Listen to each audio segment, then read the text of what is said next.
So you're a Jeep owner, right? Then you absolutely know that feeling.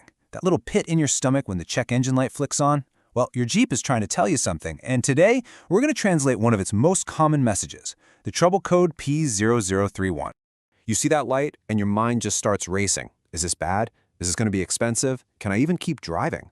It's that universal moment of driver anxiety, but you know what? It doesn't have to be a total mystery. For a lot of Jeep drivers, that light is pointing to a very, very specific diagnostic trouble code, or DTC. And the one we're cracking today is P0031. Think of it like a specific error message on your computer, telling you exactly where to look. So let's go ahead and translate that code, figure out what's really causing it, and map out exactly how to get it fixed. First up, let's kind of reframe how we think about this light. I know, it's easy to just see it as an annoyance, but it's actually so much more than that. It's your Jeep trying to have a very important chat with you. See, your vehicle's onboard computer is running tests all the time, literally constantly. And when it finds a problem, bam, it lights up that icon to get your attention. So let's learn what it's trying to say, starting with this P0031 code. Okay, so what is this message actually telling us? It's time to put on our decoder rings and get to the bottom of what P0031 really means.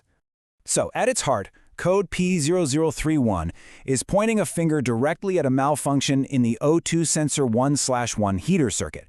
Now, I know that sounds like a whole lot of technical jargon, but stick with me. We're about to break that down into plain English. Let's meet the key players in this little drama. First, you've got the O2 sensor. Think of it like a nose, sniffing the exhaust fumes to make sure your engine is running efficiently. Then, there's the heater circuit. This is like a little pre-warmer, getting that sensor up to the right temperature super fast so it can do its job. And finally, you have the powertrain control module, the PCM. That's the brain of the whole operation. It's the PCM that realized the heater wasn't working right and threw up the P0031 warning flag.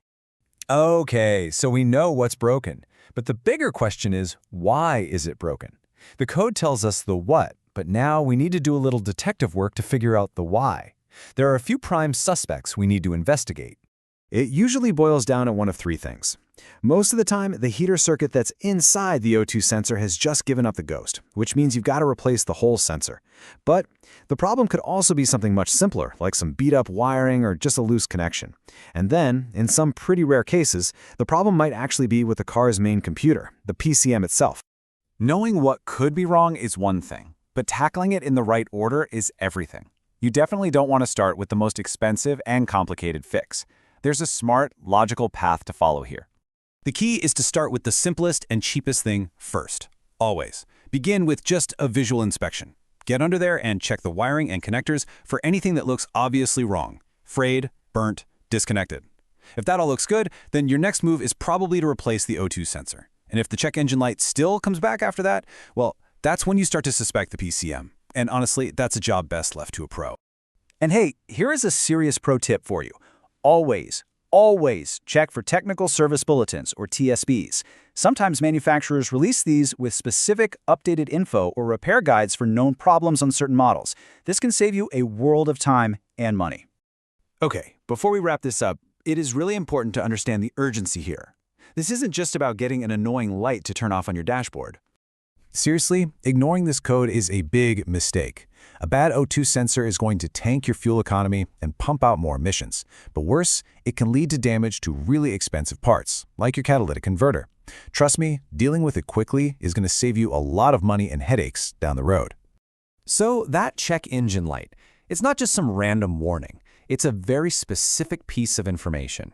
By understanding codes like P0031, you're not in the dark anymore. You're empowered.